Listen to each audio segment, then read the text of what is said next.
Hello, my gorgeous, gorgeous friends, my people, my soul family. So happy to connect, whether you will be watching in replay, well, whether you will be connecting as I'm talking about this. This is a very spontaneous video, very spontaneous stream. Again, I have two cameras. And it's just something that I was really inspired to talk about and share with you my perspective, I don't know how about you, but for myself and many other people,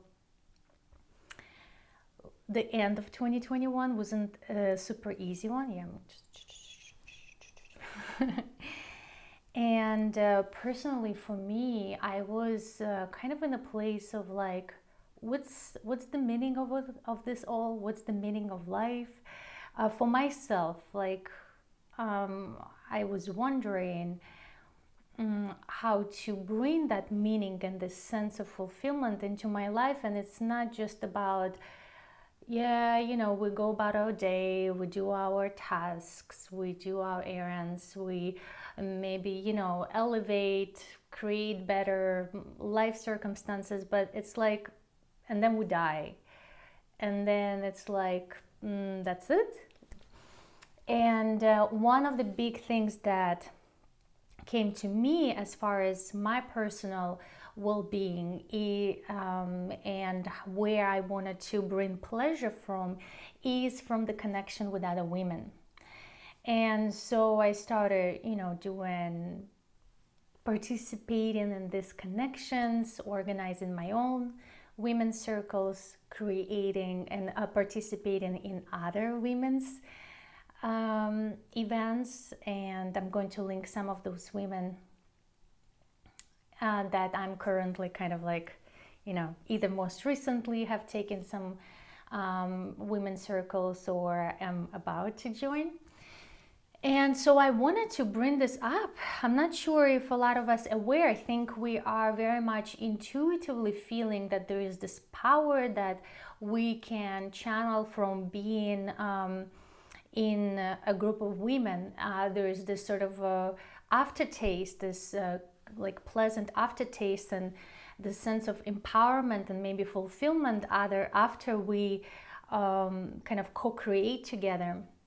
But I really want to break it down into this sort of energetics and how does this work and why it is so powerful for women to connect together. And of course, here I will be predominantly talking about some like really meaningful connections, like women's circles, any kind of healing circles, but also any gatherings that you do with your girlfriends, where you are present for each other, where you're listening, where you're laughing, maybe where you're crying together, where you are not really delving into much drama, right? But still, that's going to be very powerful. That's why we feel so much more happy after these gatherings with our soul sisters. So I took some notes because I wanted to speak, kind of to the point. Well, the most important thing that I have to state, and I don't think it's a surprise for a lot of you, but my strong belief is that as women heal themselves, connect to their wombs, connect to the wisdom of their bodies, heal their hearts, open their throat, of course, right? Start to express themselves, start to show up in the world as they feel it, in a way that inspires them, and of course, clear the third eye with so that they can have a clear knowledge and understanding and discernment. That with that the world is healed. So I truly believe that through the feminine healing, through the feminine empowerment, the world is being healed much quicker. And I want to explain why. Why do I take this kind of like strong stand on this? And not to say that if you're inspired about something and it's by all means that's your thing and you should be doing, that's your sole purpose, that's your kind of dharma. But in this space of women's being healed, everything else kind of, it has this rippled effect. And because a woman is an origin of all, a woman is where everything comes from, right? So she's kind of the space holder. The feminine energy is what fills in the space. And so, she's the one who, in the relationships, for example, is the one who energetically kind of governing the relationship, in the sense that whether it's going to be successful or not. In a family environment, with your children, right, a lot stems from a woman. So if, say, children are sick, a woman needs to really take a look at her own health and well-being, where she's been maybe overdrawn or given out too much, maybe too much anxiety, etc. So she is at the center of all, and as she is being healed and empowered in her value, in her truth, in her love for herself, and finding that center of who she is and holding that center strong, then she can be that sort of like the channel for other people to get that energy from her. She comes and she brings it into her relationship with her partner. She comes and brings it into her relationship with children, into her career, right? Everywhere. It just goes out and out and out. And energetically, it works that as the woman is healing and harmonizing herself, she becomes this sort of like, she radiates that energy, because according to some yogic science, the power of a woman is actually 16 times stronger. Like the energy body of a woman is 16 times stronger. What does it mean than of a man? What does it mean? And that's kind of like how things work. Well, it means that where she puts her attention, she is that much stronger to create that reality. So it could be quite a strategic move to disempower a woman, so that she puts her attention into something like into survival, right? Into running the race, into forgetting her kind of divine essence, and into from disconnecting from her sensuality and sexuality. It's really good if you kind of do that, right? Those kind of some governing structures, if they do that, then it's like, okay, so then we can have the whole world staying in this toxic kind of way. I hope it makes sense for you. So, but then of course, if she clears her head, if she clears her energy, if she has a strong intention, if she has a strong connection to her body, then this 16 times more power energy can be addressed and, move towards creation in a positive way, right? Instead of the destruction. That's why I find a lot of women are actually quite scared of their power, especially of the wild feminine, is because it could be destructive. Absolutely, it can. And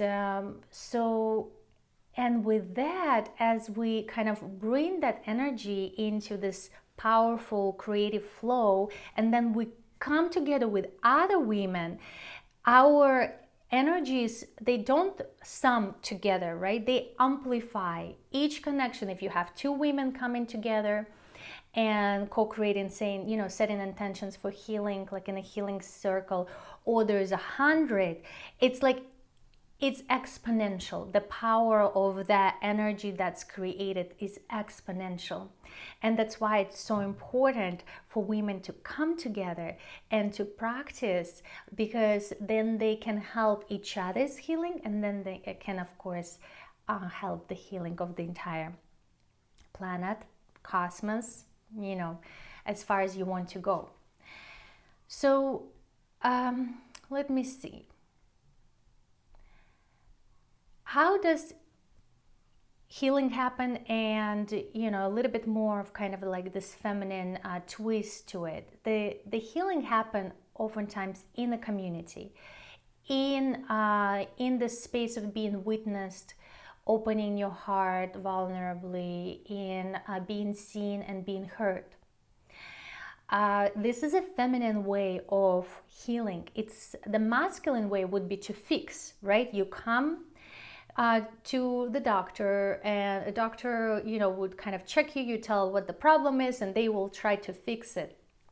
And we know how far that can go, right? It's just like on a surface level, right? Fixing the symptoms. But the feminine way is fixing and harmonizing on a cellular, and also like on a spiritual, mental, and emotional, and a physical level. All of those things, the energy is going everywhere and harmonizing the state. So for that reason, for example, women's circles, we don't really put attention into fixing someone. We know that the mystery of the feminine is as such as that when you're just being heard, when you're just being received and held in whatever, if you're expressing the pain, or if you're expressing the joy, or if you're expressing the confusion, if you're just held in that space and you're being received without the judgment and without trying to fix you, that something is wrong with you, right? Then the magic happens. Everything twists. We are very social beings. Women are naturally drawn towards the community. The feminine is drawn towards the community. So the healing happens in the community. And this actually goes for everybody. It doesn't only go for women. Trauma, oftentimes, if not always, is created in a relationship. So the healing has to come also from a relationship. It's I know we kind of like to do it all ourselves and not to burden other people, but actually that's the separation that holds us back in this sort of in the illusion that we are a burden towards others. Because if we understand that all there is one, and we are parts of that one, then if you are suffering, then I am suffering. Then how, why would you be a burden for me? It's like, no, like I want to hear you.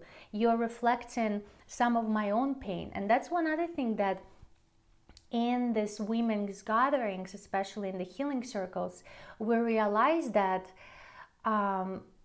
we are not alone in our pain. Oftentimes, we kind of get disconnected from other women, from other people when we're in pain. We're kind of like just going down on this rabbit hole, and it's really hard to come out of this negative loop. And when we share vulnerably, or we hear others share, we see ourselves in that. We see that, wow, like the pain and the problems and the sufferings, they're all very similar. And that by itself is very much kind of like a way to connect, to find yourself in other stories. Because, during the circles, healing circles, women's circles, or just in general, people's coming together, not everyone is ready to share, which is totally fine. But even if they hear others sharing, and that's, it tells them about something of their own, it's already having this healing power. But I do want to say that when we get to this place of exchange, of energy exchange, then everyone's life is becoming more like infused with magic, with power, with healing. And it's really good to learn how to share yourself. And what do I mean by this? By this energy exchange. So, say we have, someone who is offering a service and someone who is receiving a service, right? This is just like the simple example of what I'm trying to get. So the person who is offering the service, before offering the service, they may be going, especially if it's a woman, right? She may be going through all of this kind of like, no, who am I? I have nothing to offer. Everybody else is already doing this. Why, why would they need to be, taking it from me? I'm not good enough at this. I need to study more, etc., etc., right? But so she stays in herself and the life is just as it was. But when she comes out and she shares, she gives something to other people live changed. Or, another person, they live changed, whether because of this product that she offers or because of the service or because of this sharing or talk or whatever. They live changed and their life will never be the same. So they live impacted. And as they are impacted, the lives of people around them will get impacted. And as, on the other side, she receives something. She receives something from sharing, but she also receives something, say, if it's an energetic exchange, say, on for some value of like money, then the money that comes into her impact her life. It enhances her life, right? Because then she can direct this money to creating whatever beauty that she's creating in her life, and that goes further and further to some other people where she invests this money, etc., etc., right?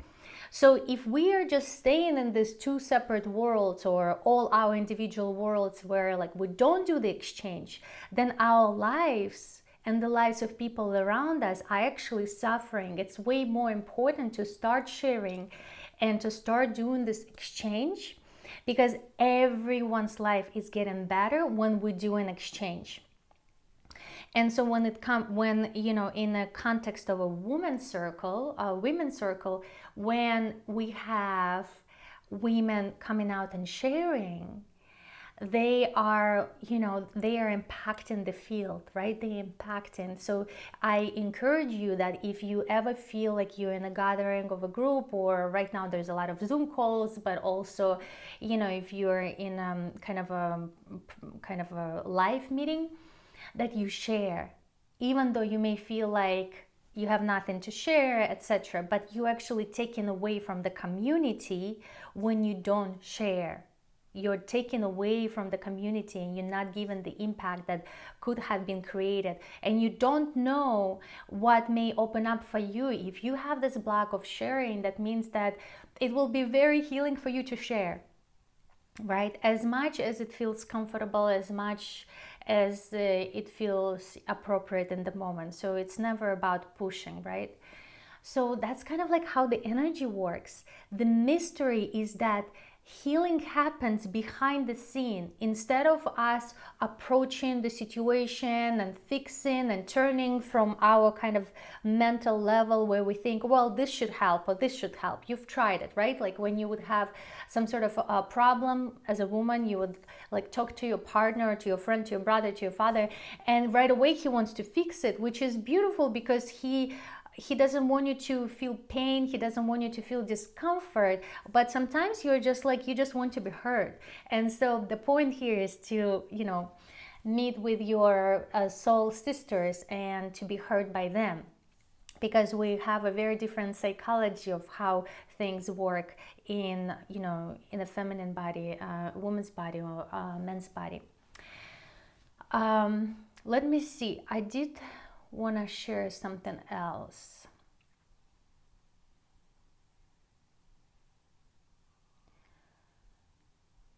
And you share with me, what do you think about it, obviously, right? Because I want this sort of discussion, because I can, share with you my perspective, but I want you to share with me your perspective and maybe other reasons why do you also agree or maybe disagree that the women's are coming together is a powerful thing. One more thing.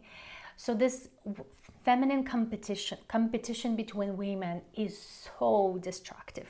Well, following the same logic that I was just kind of talking about, right? And it could be a manipulation technique, right? Like I said earlier, right? From some sort of other powers, governing powers that don't want you to know about this, right? Which some people may call patriarchy or whatever. You know, it's much easier for them to control you if you are, you know, separated from others and separated from yourself, from your truth, from your wisdom and power. And so it's so important that we heal this competitive nature and that instead we co-create, because it takes away from us. First and foremost, when we feel competitive with other women, when we reject other women, it just shows, and there's a lot of that because obviously we, you know, a lot of us had experienced toxic feminine in our lives. And the way I like to look at it, it's also, you know, things don't start with this lifetime. And you don't have to go there with me, but, you know, things accumulate across many lifetimes. That's why sometimes we have such strong and challenging starts with our lives. So that competition with the feminine is something that is important for us to heal. And as we do, as we come and we connect instead of separate, right, then kind of things start getting better. And if women don't do that, how can we expect from others to do that? Because women are already naturally driven towards community and sisterhood. And if we don't do that, then we can't say, well, the men are too competitive, right? Well, their nature is more like that. But the feminine is more of kind of bringing together. And surely all of us, men, women, and people that identify themselves as, you know, what other, we all have feminine and masculine, right? But I'm talking right now about the feminine energy, and the essence of that feminine energy is much stronger in a woman. That's why we have chosen to be born as women, which is actually like a really good thing, because it's a fun time to be in a woman's body this time around. So let me see if there is anything else I wanted to say. I think that's the most important thing. And I think that's something, this practice of hearing another person, of witnessing another person, is something that you can bring into your relationship with your children. It's very important because oftentimes that's all they need, right? They don't need you to maybe go and fix things. They just want to be heard and seen and witnessed, and without any kind of judgment, you know, or in a sense, even, you know, good judgment creates a polarity. So then it's like, okay, when I'm not doing this, then I'm going into the, you know, like I'm not good enough. So there is a magic in just witnessing as it is without giving any judgment. So that's my take on the feminine wisdom and the community that comes through the feminine. I'm going to be talking more about this. I'm going to be talking more about the womb wisdom and the feminine masculine energy and other things. So give me your opinions on what do you want to hear next. And of course, let me know what do you think about this topic. And we'll start the discussion. So much love. Bye-bye.